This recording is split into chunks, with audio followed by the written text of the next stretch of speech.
Okay, hello, Paul here again from BMW Automotive. Just a quick touch up on this one here.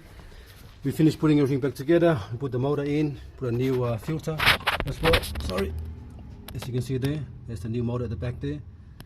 This part has to come off as well because you can't take that part off. This part's going to come off first because that part here sits here like that, and you're going to take it out so you can have room to put your hand in there and take things out.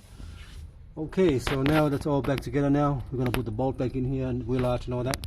We're going to show you guys how it works now. It's no leaking, everything's back on. Alright, let's try it. Yep. One more. Perfect. Alright. Okay, turn it off. Everything's working.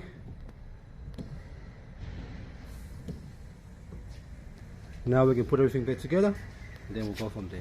Alright, thanks for watching and please subscribe.